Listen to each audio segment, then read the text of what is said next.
don't forget to sign the welcome sheet with your name, telephone number, and email on the way out. Thank you very much. Thank you, guys. Thank you.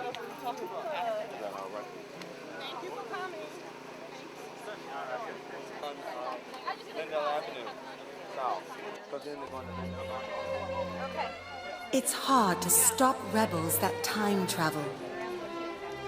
But we at the Time Council pride ourselves on doing just that.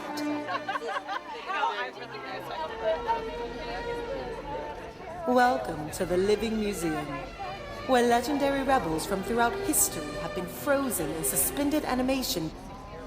Here in this particular exhibit, you'll find members of Wonderland and their notorious leader, Janelle Monáe, along with her dangerous accomplice, Badula Oblongata. Together, they launched Project Queen, a musical weapons program in the 21st century.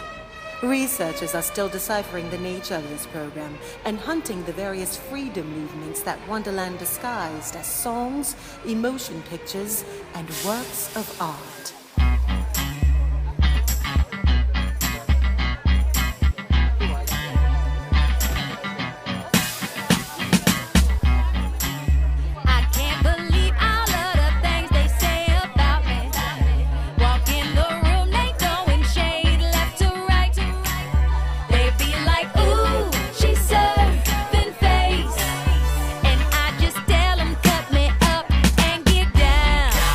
They call us dirty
my name is Divine. I'm here with this amazing chef. Tell me why you're here. I was invited here to see about the sweet pie and see the operation, how the garden goes, and once again, just to witness the youth in action. Well, just to let you all know, I'm here on 14th and Oliver. Here we are having a tour of several different gardens over in North Minneapolis. As you can see, there's a lot of conversing and getting to know everyone. What I expect to see is really youth learning agricultural, but learning it from, I would call, the seed to the table, that we can incorporate entrepreneurial skills, and then also teaching ways and means how to broaden, I would call, your assets and valuableness to the community. And I think you'll be more marketable. I think youth will be more marketable as they learn more about the agricultural business, because the business is so wide open. And that's what I'm excited about. That you guys are going to learn a whole lot about healthy eating and about sustainability, and also about how to sell and market whatever you do in life, period. Yes, thank you. I also wanted to know, what are you exactly doing to help Project Beauty Rise or continue this movement? Well, on my end, I'm doing the training of the cooking, the culinary arts, and doing the curriculum that will help advance students in the restaurant business. Hopefully, when folks know more about the restaurant business, they know more about the planting, they'll know more about the marketing of the food and their product. Okay. Well, can you give me a little bit of a background? You know, what you've been through, how you've gotten to this point? That's it. My family first owned Ted Cook's Barbecue. That's how I got into the business. And then I had this desire to just kind of feed people. I know food brings people together, so that's been the biggest thing that I like about this. Then I moved on to Nicollet Island Inn, and then I actually taught here on the north side the Teen Culinary Arts Fair program through TAP. They did. And so now I'm running my own business, and through my business, I'm working with youth and training them in getting the skills they need to move on in the business. Well, I've enjoyed our time here together. Thank you. I hope that you all have a wonderful evening. This is Divine Islam. Chef Jeff. Hello, my name is Divine Islam. I am here with this wonderful young lady.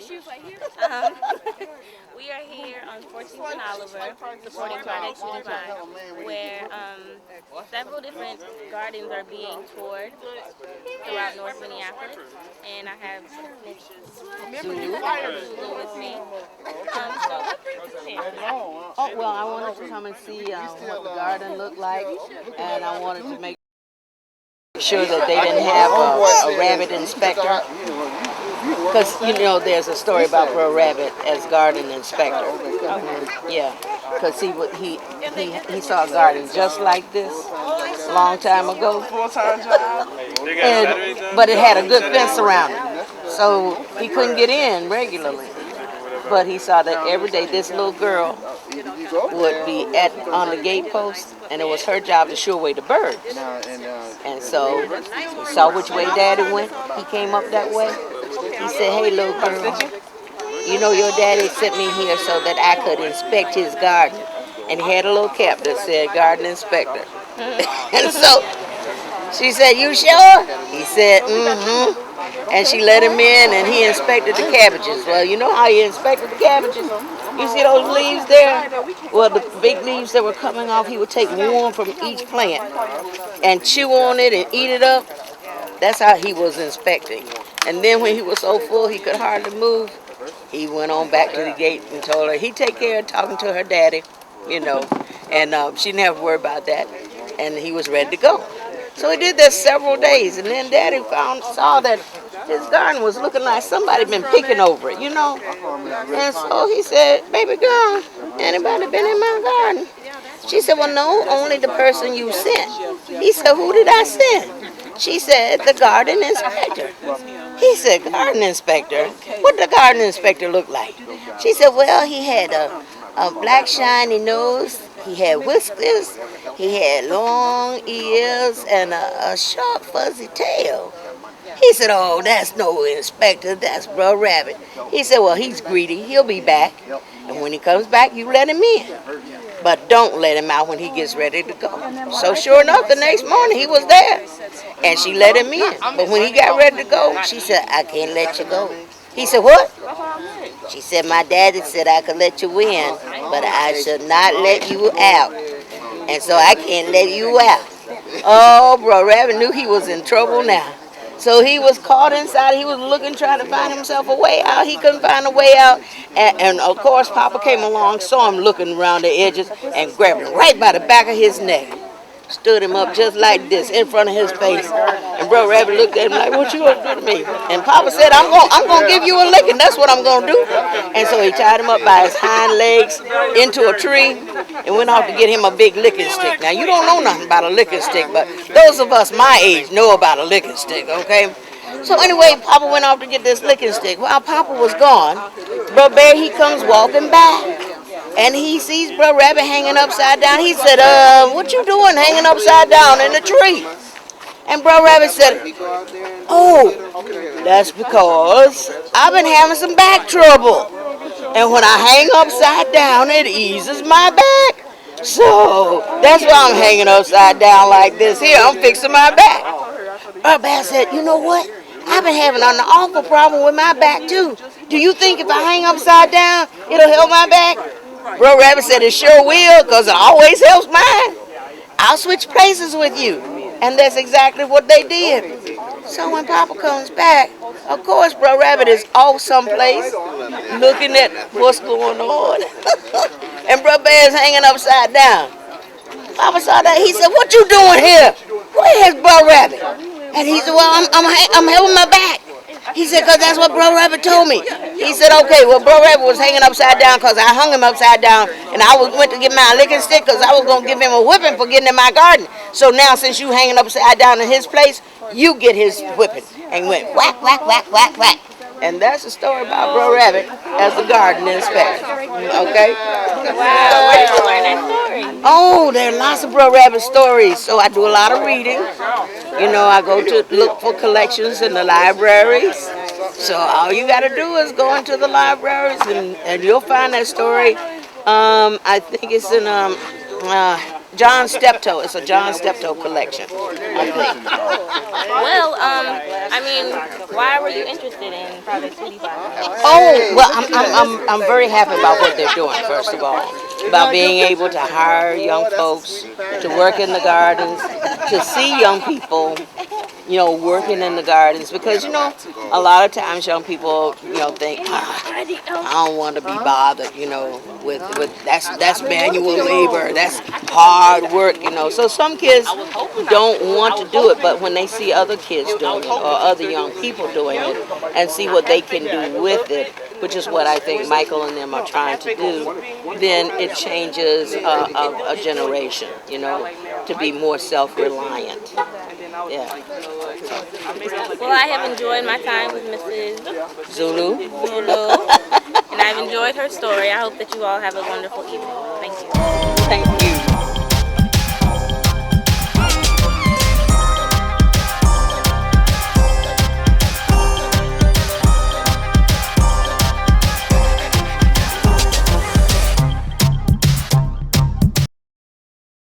Hello, my name is Jordan Williams with Project Sweetie Pie and Mr. Latrell Beeman.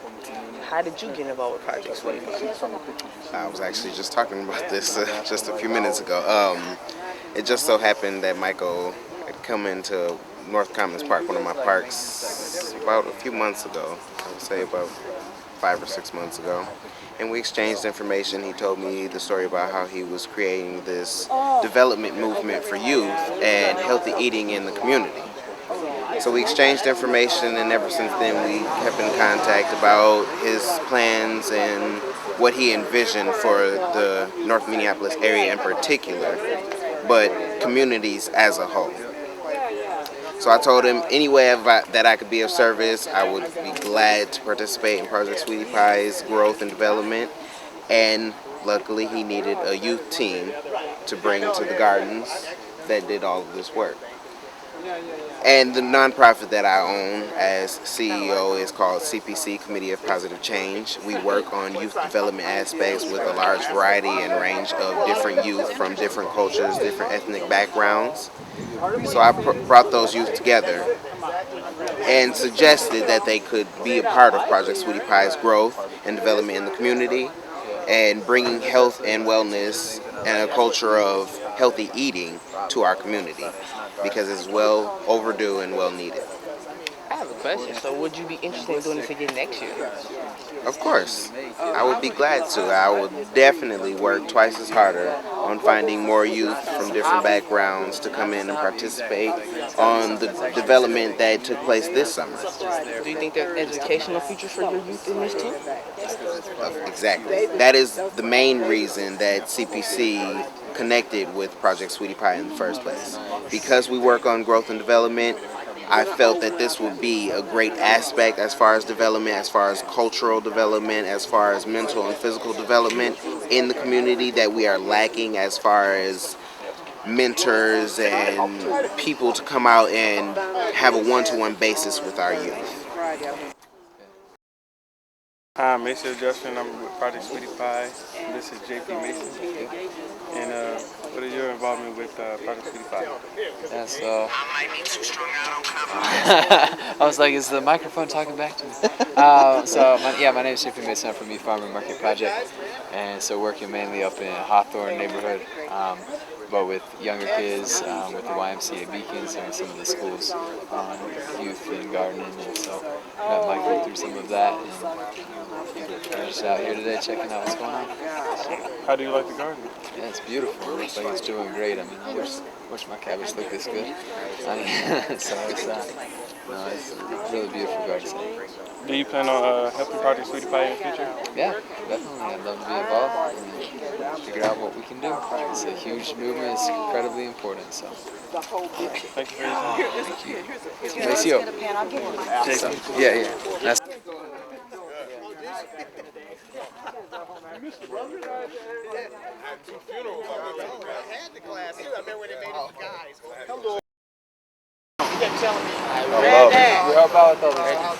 My name is Jordan. I'm here with Project Sweetie Pie. I was wondering, what brings you here? I'm a major supporter of Project Sweetie Pie. I think that it's needed in the community. I like the work on utilizing the greenhouse at North High School as one of the first pieces the community did. I've watched this grow. I've tilled a little bit of soil, and I like that the young people are getting involved in the actual agricultural development of our community. I also think that it's important for us to realize that there's no bees anymore. The wild bee is in trouble. You know what I'm saying? The pollination and all that is being done by commercial bees or captured bees or ones that are in captivity. So it's important that we not be dependent, especially for just our basic food and needs on our cup foods. No disrespect to them, but it's important that we grow our own food. I just wish that the movements would have happened before it became fashionable, and that we could have done this. That we should have been doing this from the beginning, because historically we have been farmers and we've worked the land for a long time. I have a question. How would you promote this to more youth to get involved? I think that the way I would promote people to get involved is to possibly lend their yard to be a good place for some development of some farming, some gardens, and actually get under the moniker of the trademark for Project Sweetie Pie because of what it stands for and what it has been able to amass as far as support. I think that another thing to get people involved is to make vegetables a major part of all the youth development stuff. Like if we have a lock-in at the Y, making sure that cucumbers chopped up are a part of it, and getting used to understanding the benefits of eating healthy. You want to take a pepper too? Where your food comes from. So that's how I would say it. Take a pepper. Thank you for your time. No problem, man. And I'd love to see you do your thing out here, man. I'm glad to see y'all involved. There's a lot of shining stars involved in this process, and a lot of young people who are already doing good things. I'm just glad that we can transfer the energy to the development of our community. Bye-bye. All right, brother. Yeah, man. No, I had I went to 2 funerals.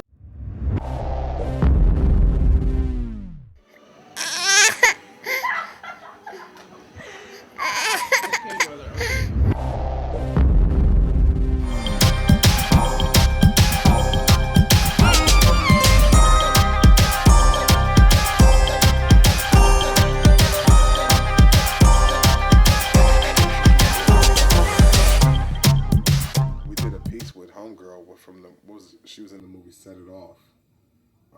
That's from here. And we did a gardening piece over at the Urban League.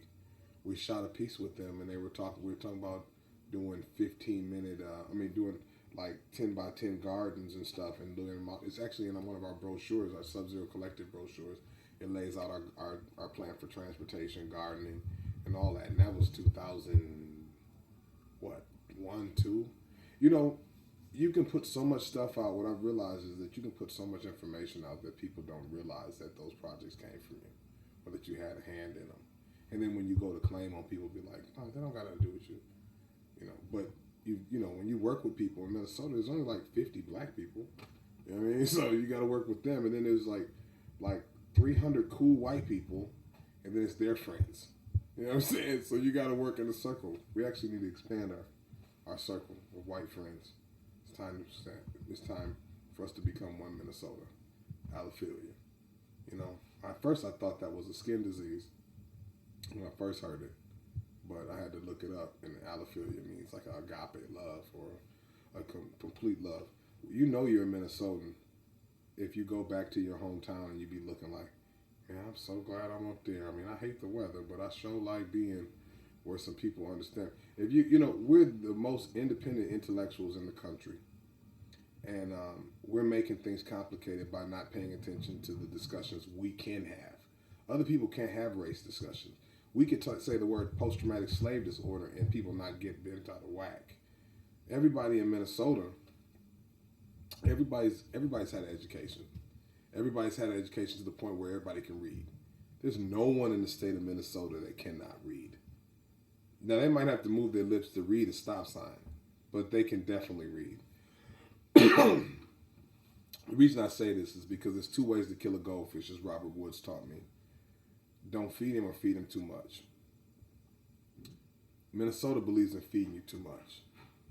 The Democratic Party has given us money at a level that's not reparations by no means, but it's definitely a lot of money as far as like AFDC and stuff. People moved here for our AFDC programming.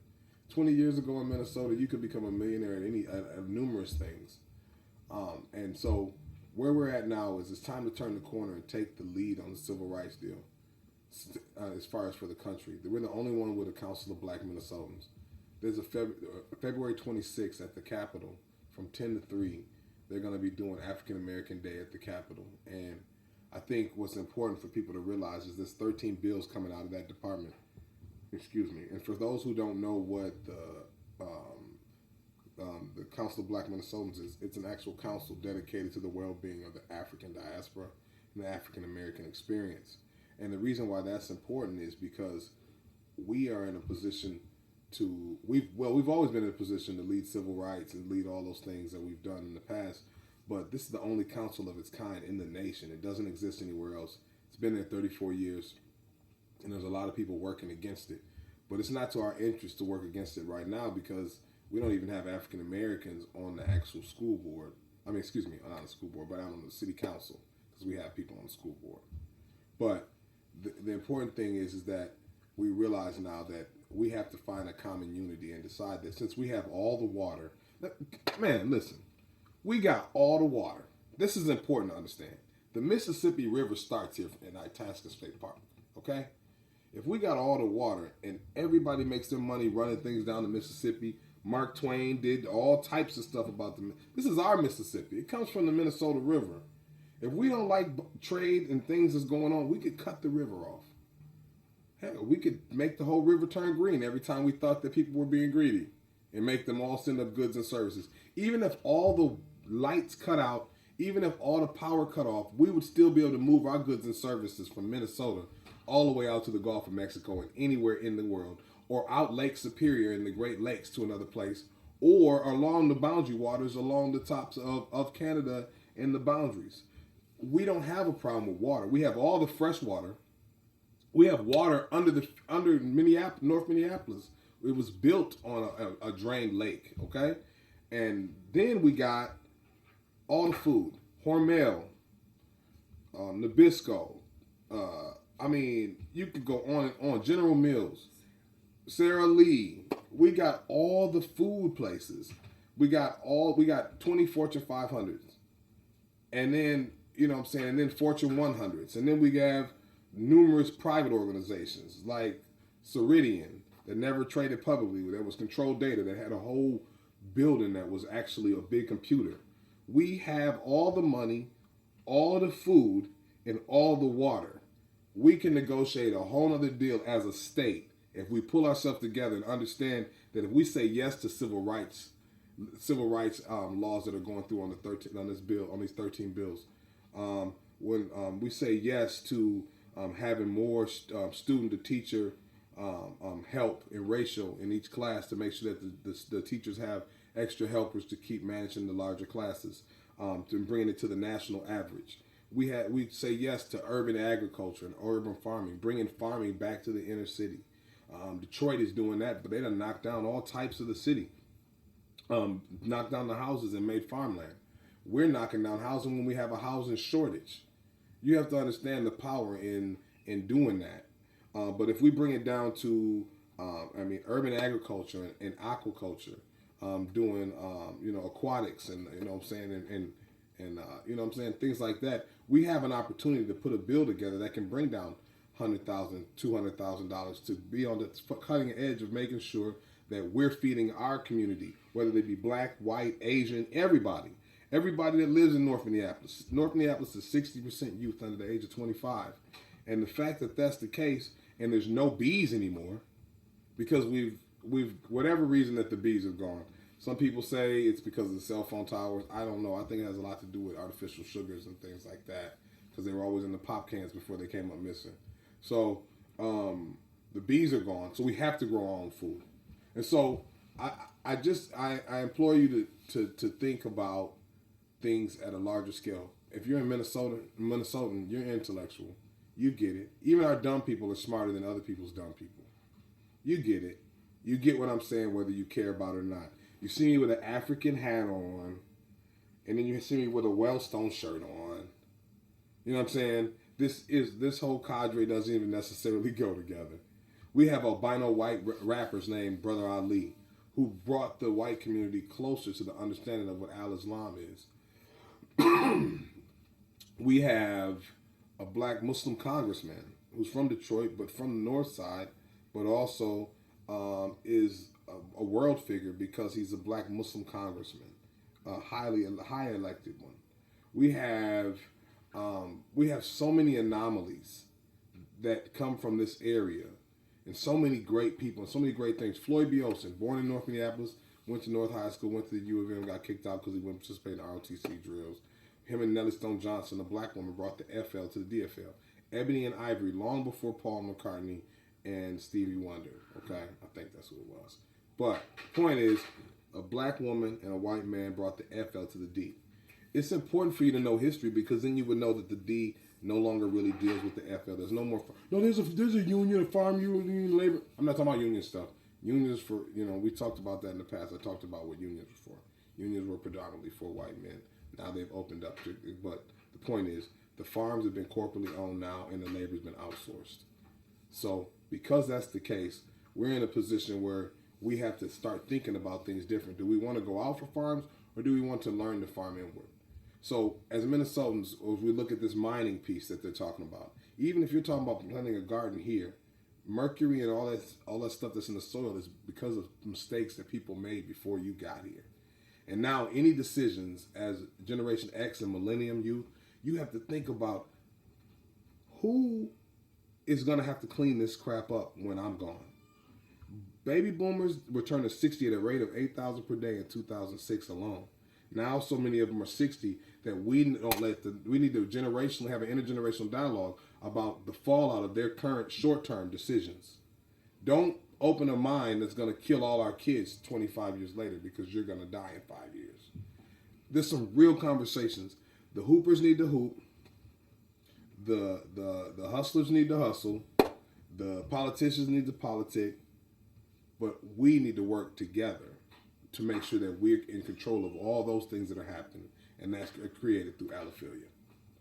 That's my new word.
Vagina Monologues to introduce the world to food justice and helping people, ordinary people, tell their stories.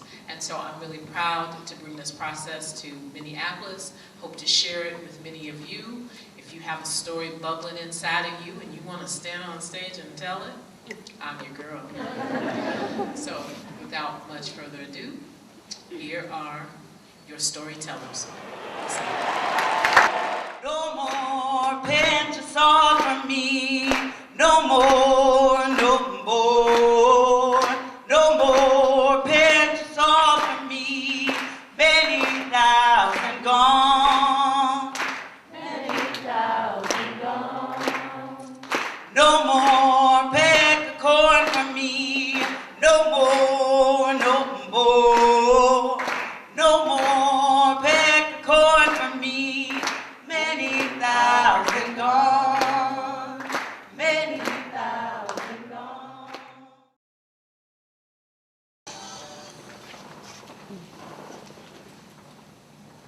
I wake up, take a shower, put my clothes on, and tell my mom I'll be back later. I step outside and watch my block. I nearly tripped, but keep steady as I see a group of boys walking from Farview, talking about the party they went to yesterday, knowing it was a school night. One of them had a basketball, hoping he would go to the NBA. And another had a fresh pair of J's on, talking about the ones he was gonna get this weekend. But I keep steady, minding my own. I continue down Lowry. I see a young boy with a bag of hot Cheetos, and I wonder of what could be in his hands instead. I think of what that bag of chips would do to his mind, his body, and his soul. And I think of how grateful I am to have youth farm in my life. I eventually end up on Broadway and see Emerge, the place where I was introduced to youth farm, where my ideas began to change and mold, where my values changed and evolved. I stop at Avenue Eatery, my new favorite spot. I grab a veggie club and a bag of Miss Vicky's jalapeno chips. I sit in my favorite spot right next to the door and relax in the silence and just watch. I look and I see a group of young girls with crop tops and cheetah printed leggings and weave as long as their backs. And they wonder why boys come in and right back out. Sometimes I wonder what my life would be like if I went down that road and showed my goodies to the entire world. I'm glad I don't think my body is more valuable than my mind. How different things would be if I did. Then I see a group of young black men just standing on the corner waiting to catch the number 5. Right beside them, I see the Northside Farmers Market, filled with delicious and nutritious foods and wonderful people, but most just walk by. Well, I see McDonald's and Wendy's and Burger King 6 cars deep, not realizing the harm they're causing to themselves and their children and their children's children, the trend they are continuing, the examples they are setting. Do they know that a healthy body makes a healthy mind? That healthy food in that farmer's market has improved my own mind. I finish my sub, give my tip, and proceed out the door and continue down Broadway. As I roam the streets of the north side, I see a young black woman about my age with a baby on her hip and one in a stroller. I wait and wonder if that man behind her is there for her, but he's not. She's all alone. I see this too often and it troubles me. Every time I say to myself, I never want to be alone with 2 kids. And I say, I won't let a boy with swag and good looks distract me. I keep my head up and look at these women as examples as to what I want my life to not be like. But I also look at these women as role models because they were able to raise these children by themselves with no man by their side. And they are strong, and I admire them for that. I later see a woman walk into a beauty supply store with her braids and a scarf and walk out with a blonde wig on. I wonder to myself who that black woman thinks she is.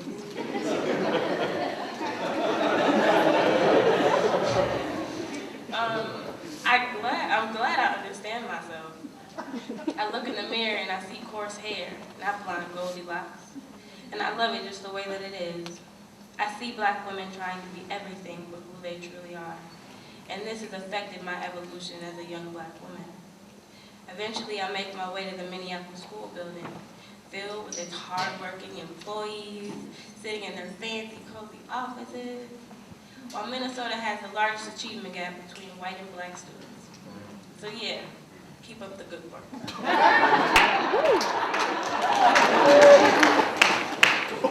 I wonder if my peers understand how important it is to be educated, and how important it is to know who is in charge of your education. I know that schools on the north side are different from the ones in Edina. I'm not stupid. I know it's not a coincidence that African Americans are struggling in school. I know who is being oppressed and how. I just wonder if my peers do too.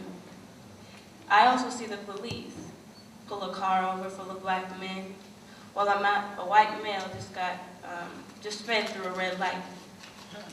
The police roughed them up real bad, Rodney King bad, but nobody said anything. I know blacks are picked on and isolated. I know who is being oppressed. Just because there's no sign on the bathroom saying colored and whites, that does not mean that the oppression has ended.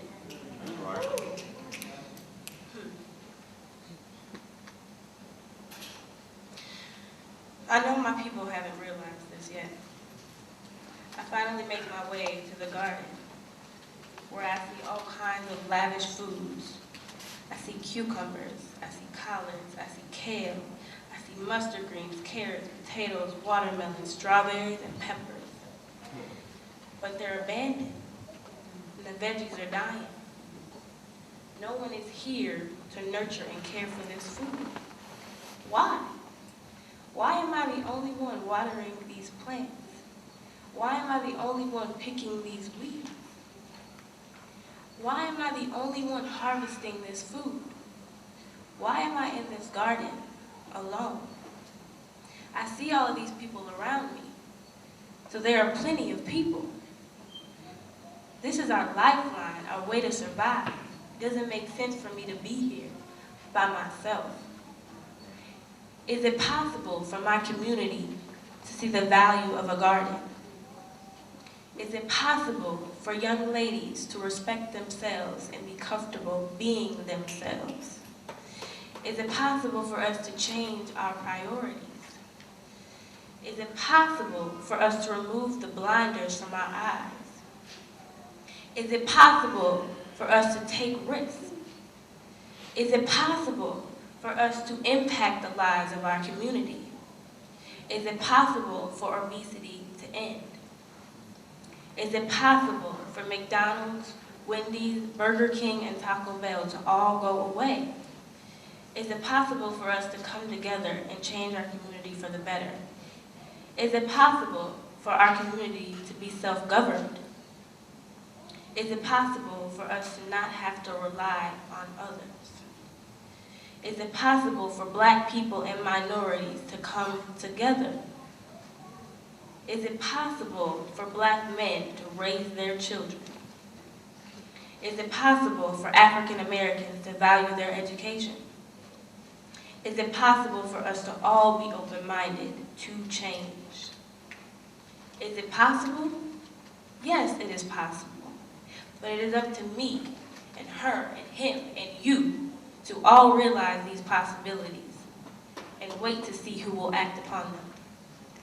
Now we sit and wait and see who will.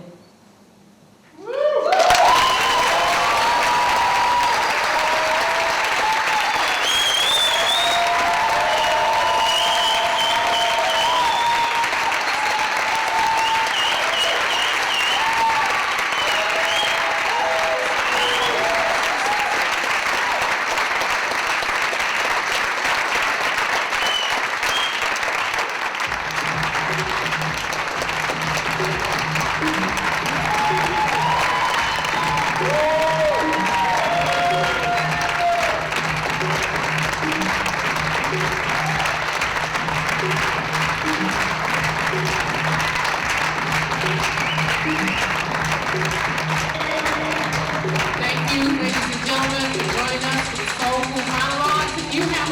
tickets. You might want to get your raffle tickets out. I have them